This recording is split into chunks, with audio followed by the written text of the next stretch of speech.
Hey,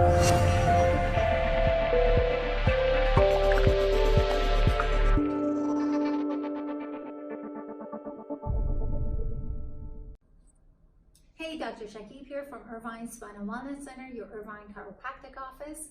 Today I'm going to talk to you about how to strengthen your neck muscles, how to get rid of your neck pain, and unfortunately, most of the times it has to do with our lifestyle.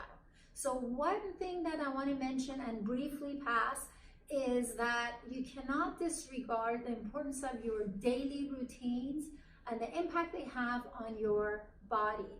So ergonomics, and that does not mean you've got someone at the office with ergonomics background to come in and check your desk space.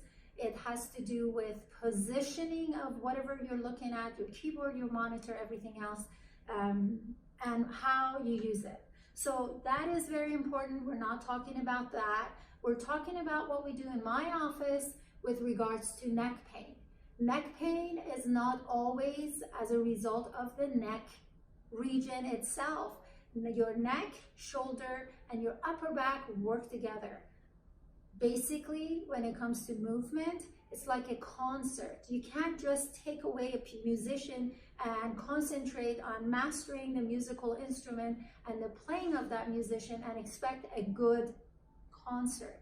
So when it comes to neck pain, you have to make sure that the shoulder joint, the neck itself, and upper back are very well connected and work well together. In the office, we do postural neurology or brain-based neurology and posture, which has a lot to do with balancing. It has to do with the visual input, how the eyes communicate information to the brain so the brain can balance. It has to do with the balancing component of your hearing nerve, vestibular portion of your hearing nerve, which will also allow your brain to figure out what the position of your body is in regards to the space. And finally, the back of your neck, which has to do with the cerebellum. I will be doing more exercises and more videos on these very components that have to do with balancing. In this video, I'm going to show you a couple of different poses that we do, well, our patients do, we monitor, that will strengthen the neck and upper back. The first one has to do with the 3-month prone pose, so just get back on that pose again. In this video, you will be doing, or this exercise I should say, the inside of your elbows, the inside of your knees, and the lower back, or not the lower back, but the front of the lower back are the points of contact, and you'll be exerting pressure on the inside of your elbows while you're keeping your shoulder blades down and away, these muscles away from the ears. And from about this here, Desiree, go ahead and lift your neck up. So lifting the neck up is not lifting the head up. This is not a head extension, it's a neck extension. So you're gonna be activating these, making sure you're not using your pecs to lift your torso up. This is very, very important. This is what we do from the ages of newborn 6 weeks to about 3 months. The next pose, and I'm really jumping quickly, but I really want you guys to see the importance of what you need to do to really get to the root cause of the problem. Go ahead and get back to the 4-month pose where your hands are under your shoulders, and you're gonna, once again, go on your forehead, and you're gonna make sure that the scapula is pulled down and away from here. You're gonna keep your neck and the rest of your spine all in one straight line, and you're gonna activate and press up right there and keep your hands.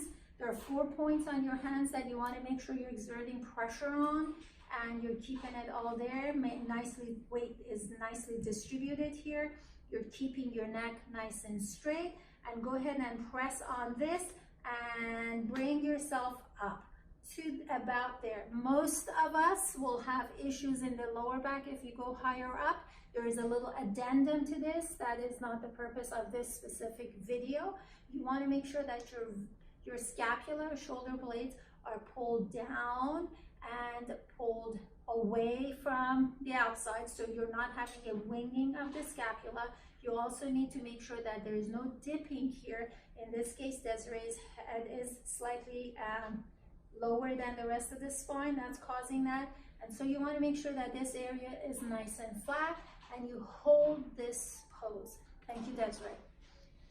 In the practice, one thing that I find is that it's really difficult for most people to hold this pose.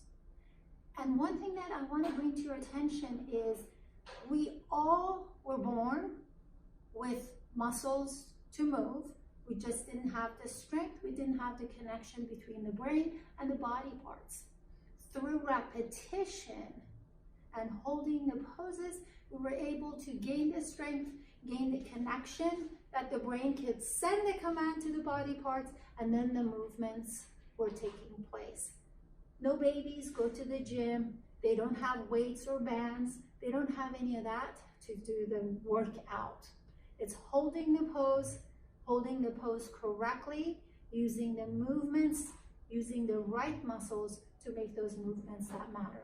Keep that in mind. Visit the website, Irvine Spine and Wellness Center. Check out brain-based neurology and posture, developmental kinesiology, to better understand why all the things you've done more than likely have not worked, and why this is how you need to look into the cause of your issue. Thanks for watching.